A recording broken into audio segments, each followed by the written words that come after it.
Hoy en Descubre Valladolid nos acercamos hasta Tordesillas, donde vamos a conocer las Casas del Tratado, dos edificios que forman parte de la historia no solo de España, sino del mundo. Aquí se llevaron a cabo las negociaciones en 1494 que dieron lugar al Tratado de Tordesillas, por el que Castilla y Portugal se repartieron el Nuevo Mundo que daba lugar a Iberoamérica.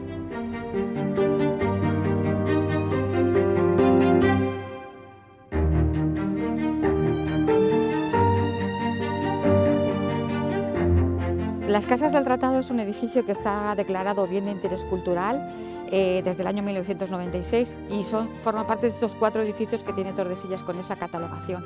Es un edificio que es propiedad del Ayuntamiento de Tordesillas. Uno de ellos, el que aparece como de menor tamaño y es el más antiguo, ahí es donde se sitúa que se llevaron a cabo las negociaciones entre embajadores castellanos y portugueses para la firma del Tratado de Tordesillas, en el cual ocuparon durante meses. Luego, posteriormente, se construye el otro edificio que de mayor porte y luego con el tiempo se han anexionado formando un conjunto. De ahí que se les llame en plural las Casas del Tratado, porque son 2 casas construidas en momentos diferentes, aunque luego, como digo, fueron anexionadas.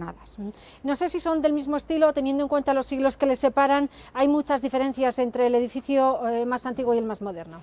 No, realmente no. Si nos fijamos, los dos tienen su basamento de piedra de sillar y luego el resto de construcciones, la segunda y la tercera planta, está construida con ladrillo. Si bien es cierto que lo que es la Casa del Tratado, la más antigua, existía ya en el año 1490 aproximadamente, es cuando la termina el propietario, y el otro edificio ya es del siglo XVII. Por lo tanto, sí que tiene que existir una diferencia entre ellos. Lo que pasa que, bueno, luego al rehabilitarse se ha hecho para que sean más o menos similares. Algo más uniforme. Eso Lo que sí diferencia, por ejemplo, en la fachada es que en el más antiguo tenemos ahí palpable y bien vistoso, justo encima de la puerta, a quién pertenece, ¿no? ¿Qué relación tenía con los Reyes Católicos? Eso es, ese ahí es el que tiene los escudos heráldicos más interesantes.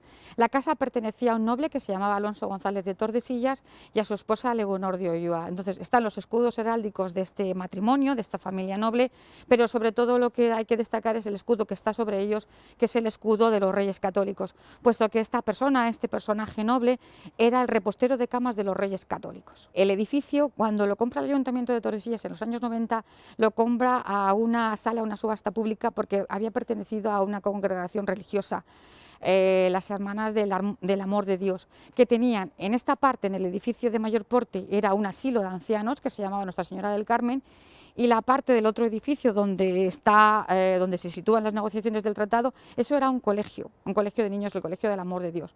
Bueno, pues esa congregación religiosa abandona Tordesillas y, como digo, el Ayuntamiento lo compra en el año 1990.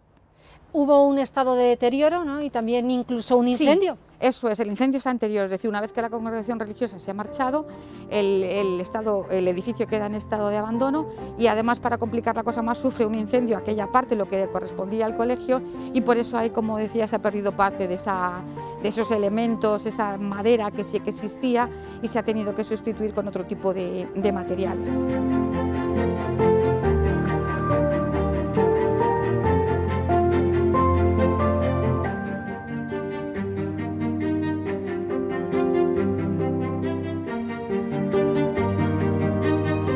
Estamos ya en el interior de las Casas del Tratado, en la parte más antigua, en el edificio más noble, más importante, de más señorío, por así decirlo, y explícanos esta zona en la que nos encontramos, ¿qué uso tiene? Bueno, pues aquí en esta zona es donde se encuentra la oficina de turismo de Tordesillas, donde se reciben a los turistas, y estamos en un primer hall de entrada.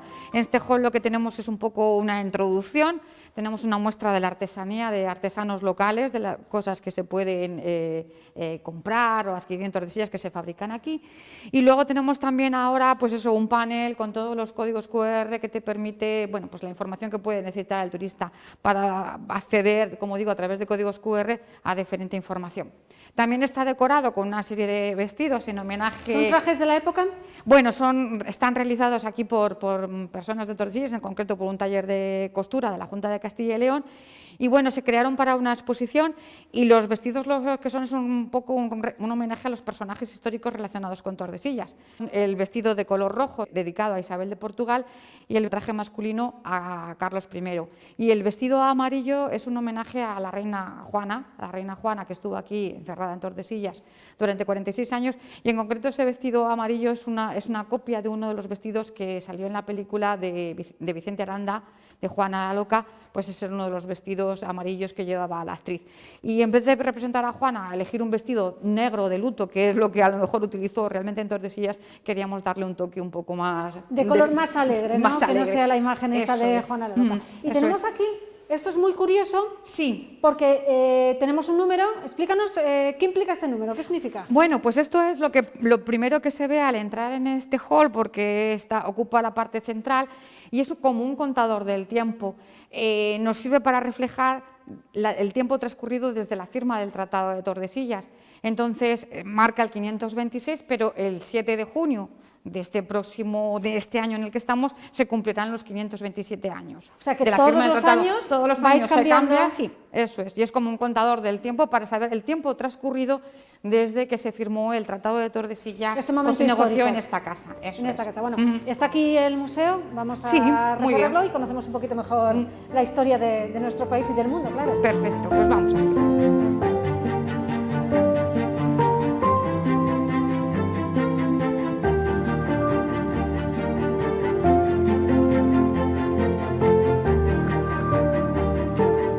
Bueno, el objetivo de este museo es dar a conocer qué fue el Tratado de Tordesillas y que ha hecho que el nombre de Tordesillas aparezca en los libros de todo el mundo. Entonces, lo que tratamos con este pequeño museo, porque no tiene grandes dimensiones, es dar a conocer esos hechos históricos que concluyeron con la firma del Tratado de Tordesillas el 7 de junio. ¿Qué supuso ese Tratado de Tordesillas? ¿Qué implicó para el resto del mundo?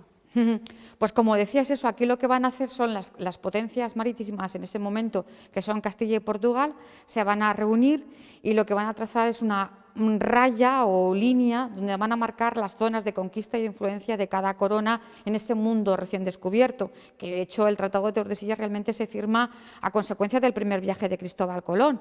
Es decir, cuando se firma el tratado en el 1494, Colón ha iniciado un segundo viaje, pero realmente ninguno de los dos reinos, ni Castilla ni Portugal, tiene realmente una idea concreta de lo que van a ir encontrando en las sucesivas expediciones. Por lo tanto, lo que hacen es trazar una línea sobre agua en el mar y, como digo, ahí van a decir, bueno, pues establecen las zonas de conquista de cada uno de ellos.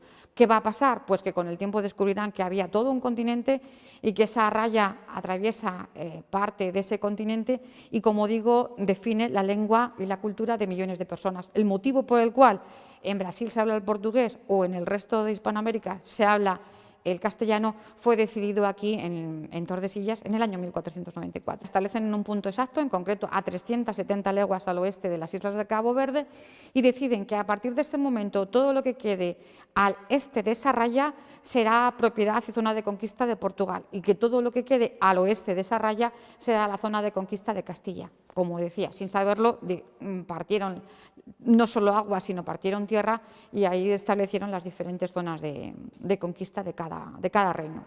En el museo, ya una vez que entramos al interior, que como nos has comentado no es de grandes dimensiones, pero ¿qué nos podemos encontrar? No sé si hay algún documento, aunque no sea original evidentemente, pero algún documento de cómo fue el documento original. Sí, bueno, el Museo del Tratado lo que se estructura es eso, es para explicar qué fue el descubrimiento de América, por qué se va a América y cómo se va viendo a través de una serie de mapas que están expuestos cómo cambia esa idea del mundo. Una idea en el mundo de la interpretación medieval donde se cree que el mundo es plano y muy limitado, y luego cómo vamos viendo a través de una serie de mapas que están expuestos cómo esa concepción del mundo va cambiando hasta que por fin ya aparece el continente americano. Por lo tanto, el museo lo que tiene sobre todo es cartografía. Y dentro de lo que tú mencionas de documentos, lo más destacable también serían las reproducciones, que no los originales, del documento del tratado. Bueno, digo del documento o los documentos, eso sería lo correcto, puesto que en lo que aquí establecen, lo que aquí se negocia, se redacta en las dos lenguas, en castellano y en portugués. Eso se plasma en los documentos. Bien, pues esos documentos, los originales, están intercambiados. Es decir, que el documento que está redactado en castellano se conserva en Portugal, en la Torre do Tombo, en Lisboa, y el documento que custodia el Estado español, que es el documento escrito en portugués, ese está guardado el original en el Archivo de Indias en la ciudad de Sevilla. Ahí es donde están los originales, cada uno en un país y cada uno en un archivo diferente. Y lo que hay aquí en el Museo del Tratado es una reproducción de esos ambos documentos, unos facsímiles de los documentos. Muy importante documento porque es que además es el primer documento que la UNESCO creó el registro de la memoria del mundo para proteger el patrimonio documental, que de hecho es el más frágil, y el primer documento español que fue escrito por la UNESCO en ese registro de la memoria del mundo fue el Tratado de Tordesillas. O sea que ahí nos da muestra de la importancia de lo que ocurrió en este edificio hace ya más de 526 años, como veíamos en el contador del tiempo de la entrada.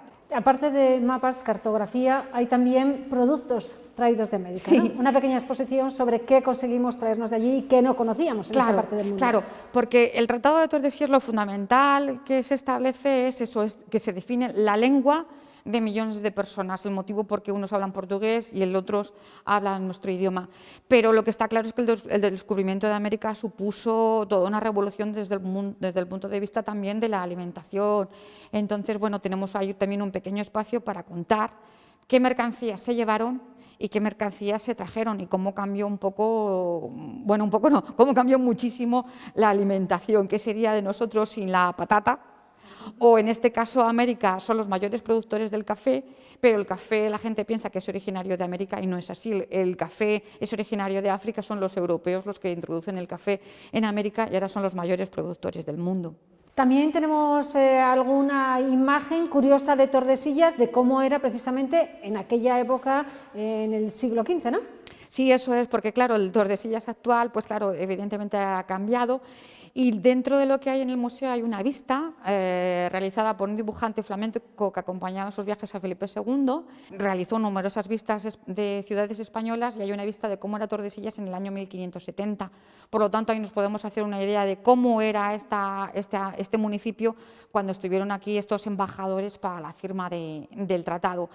Dentro de lo que la vista muestra, las casas del tratado, el dibujante no las refleja realmente como importantes, puesto que para él son las casas de una propiedad privada, de un noble, y lo que sí que refleja, sobre todo, que se ve muy bien, es cómo era ese antiguo palacio real, ese palacio real que Tordesillas ya no conserva y que fue utilizado durante los días previos. También estuvieron los Reyes Católicos aquí siguiendo de cerca las negociaciones, es decir, se sabe que en marzo llegan aquí los embajadores y que los Reyes Católicos están en Medina del Campo, están en marzo y en abril, pero en mayo ya se vienen para acá, para seguir un poco más de cerca las negociaciones y las seguirán no desde este edificio, que es donde estaban, digamos, que el equipo técnico, los delegados, eso es, y ellos están en el Palacio Real de Tordesillas. Pero no será sobre todo famoso por eso, porque están los Reyes Católicos, sino será por después la inquilina que vino después, que es su hija, que es la que estará 46 años encerrada en ese Palacio Real y que lamentablemente, bueno, pues fue derribado en el siglo XVIII durante el reinado de Carlos III y ha desaparecido completamente. Entonces, claro, una de las cosas que preguntan habitualmente las personas que vienen a Tordesillas, por supuesto, es por el tratado. Hay muchos más aspectos históricos muy interesantes, pero sobre todo es el tratado y la Reina Juana. Entonces, la pregunta es, ¿dónde está el palacio de la Reina Juana?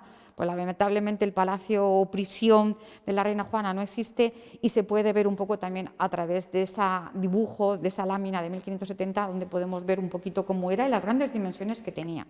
Una curiosidad, hemos hablado de que los Reyes Católicos estuvieron por aquí, pero el día de la firma del tratado ninguno de los monarcas estampó su firma, ¿no? Sino que fueron los delegados, esos emisarios, sí, los que suscribieron el documento. Efectivamente, o sea, los Reyes Católicos se sabe que llegan a Tordesillas el 8 de mayo, pero que justo el día anterior a la firma se trasladan a la Cartuja de Aniago. Se marchan de aquí y el acto final lo que van a hacer, la firma la recogerán una serie de los embajadores plenipotenciarios, 3 por parte de Castilla y 3 por parte de Portugal.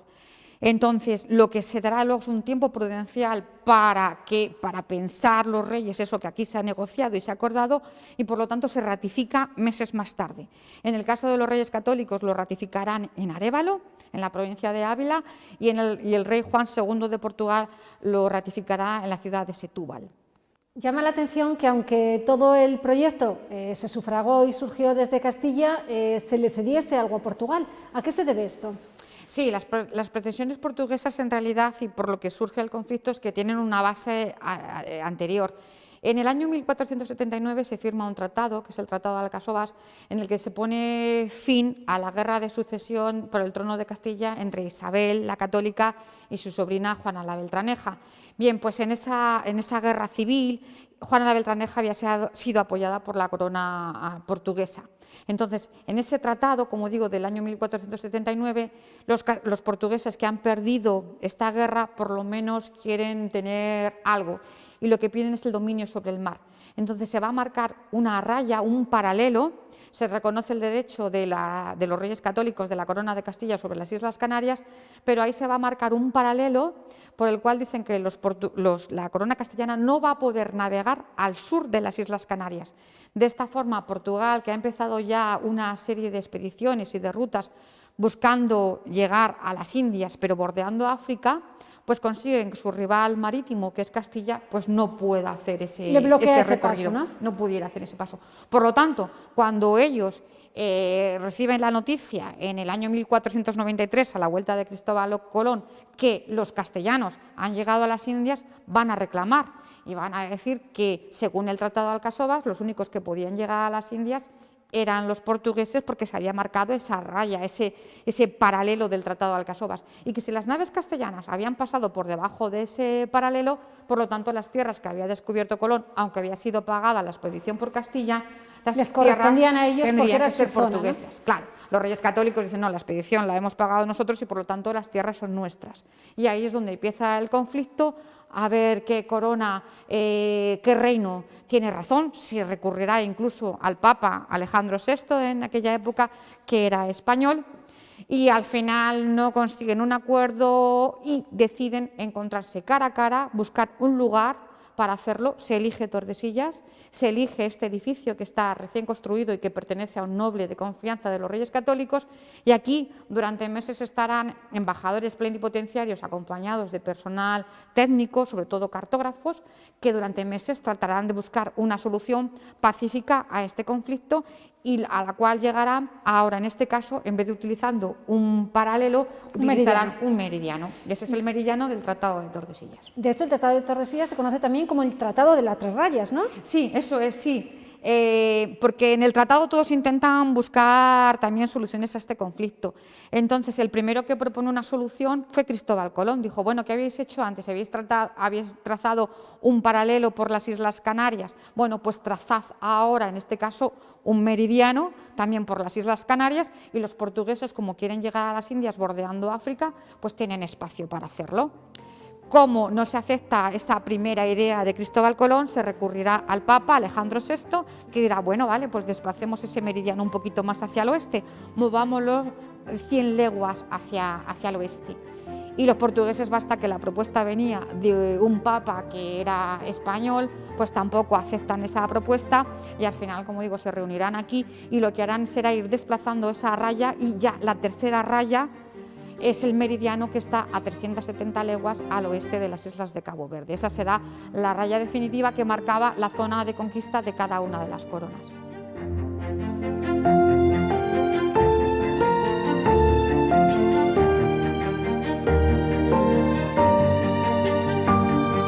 En la biblioteca tenemos varios espacios.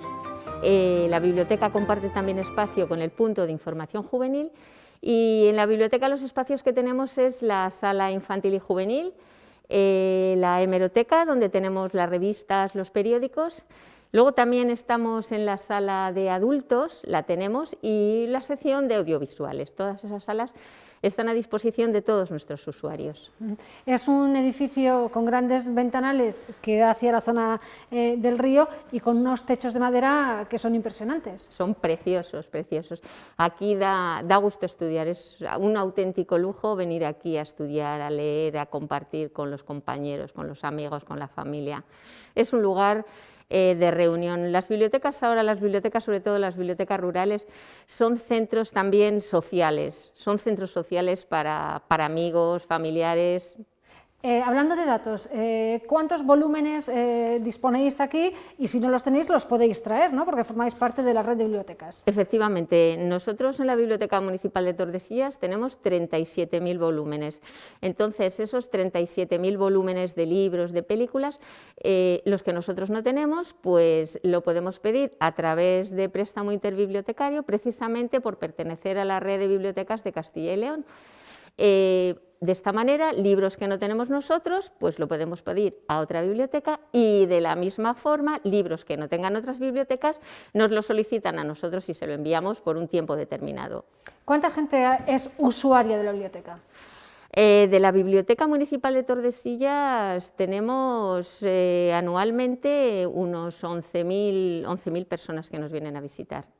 Es un número importante teniendo en cuenta la población que tiene. Sí, es un número importante. También tenemos un número muy numeroso de préstamos, y en cuanto a la población de Tordesillas, que no solamente vienen de Tordesillas, también viene gente de los pueblos de alrededor, estamos muy contentos con las visitas que recibimos, sí. Están muy bien aprovechados los espacios, pero siempre pedimos más. Nosotros organizamos anualmente un montón de actividades de animación a la lectura, tenemos también clubes de lectura. Además de un montón, los clubes de lectura que tenemos, además para nosotros es muy importante que todo el mundo tenga acceso a la lectura, tenga acceso a los libros. Entonces, tenemos clubes de lectura fácil que trabajamos con el taller ocupacional y con las personas mayores de las residencias de la tercera edad. En las residencias lo que hacemos, los libros les leemos allí. El club de lectura ordinario lo leen en casa, y al cabo de 3 semanas en la biblioteca, en una zona que tenemos en la biblioteca, lo comentamos, lo compartimos, porque las lecturas compartidas enriquecen muchísimo más que la lectura individual, porque compartes con los demás todo lo que ellos han visto que tú no has podido percibir. Y con los clubes de lectura fácil, pues lo leemos allí en el momento. Disponemos de varios ejemplares, tanta gente como participe en el club, y entonces, además de leerlo, lo comentamos también.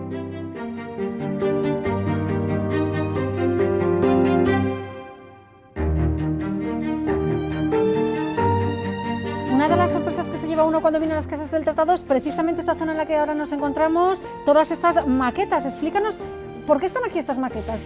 Bueno, en las casas del tratado contaba con este patio trasero. Se decidió crear un espacio, pues es un poco de relajación o de disfrute dentro de lo que es la visita del conjunto. Entonces se colocaron estas maquetas, que son maquetas de edificios que podemos visitar actualmente en Castilla y León, como la que tenemos atrás del Cristo del Otero, de Palencia, el castillo de Fuensaldaña, la casa Botines de León, la iglesia de Nuestra Señora de la Antigua de Valladolid, y también pues el castillo de Simancas. Y luego de Tordesillas hay 2 maquetas. 2 edificios, uno de ellos es precisamente las casas del tratado en el que nos encontramos, que así lo vemos por fuera, pero también podemos contemplar cómo es. Además, todas las maquetas tienen un tamaño considerable. Sí, eso es. Están fabricadas en polirresinas. Y bueno, pues todos son edificios emblemáticos de Castilla y León.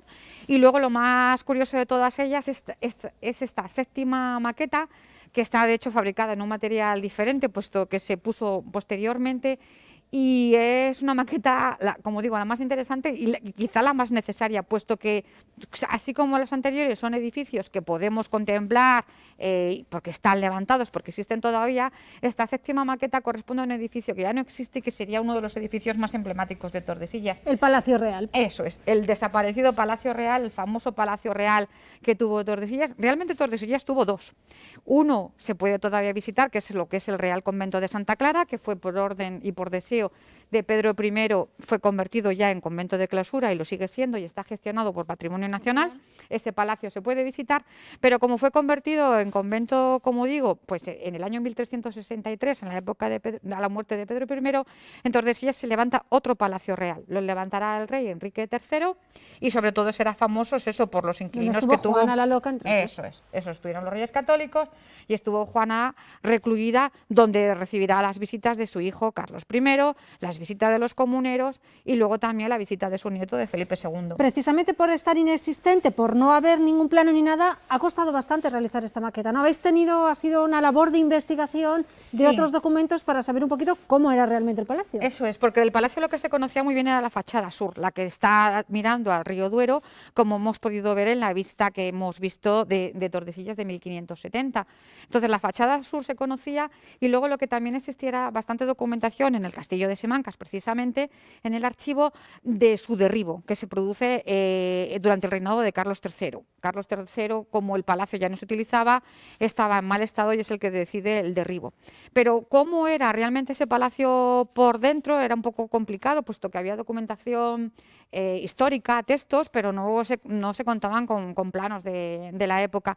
Y por lo tanto este proyecto, que se llevó desde la Concejalía de Turismo, pues se recurrió a un equipo de arquitectos y también para un historiador, para que trabajaran conjuntamente y fuese lo más fiable posible a lo que pudo ser, ¿no? Eso, este levantamiento del Palacio Real, que se sabía pues eso, que tenía unos corredores mirando hacia el sur, en los documentos constaba que existía el patio de la reina, el patio del rey, el patio de los oficios, y bueno, pues con esa información, como digo, escrita, se levantó esta maqueta, que en este momento pues eso es una de las cosas más interesantes, puesto que la mayoría de los turistas que vienen a Tordesillas vienen en busca de ese palacio donde Juana estuvo recluida, y bueno, pues gracias a la vista del museo que tenemos allí expuesta, gracias a esta maqueta y luego a recorrer el solar como tal, el lugar donde estuvo, donde ahora hay nuevas edificaciones, bueno, pues ahí con ese conjunto de cosas nos podemos hacer una idea de cómo era ese maravilloso, que no artísticamente fuera muy espectacular, pero sí maravilloso en cuanto a los hechos históricos que ocurrieron en el interior de ese edificio. De hecho, pues eso, ahí estamos como eso, celebrando en este momento todo lo que está relacionado con el levantamiento comunero, y la Santa Junta Comunera estuvo también ahí en el Palacio Real de Tordesillas.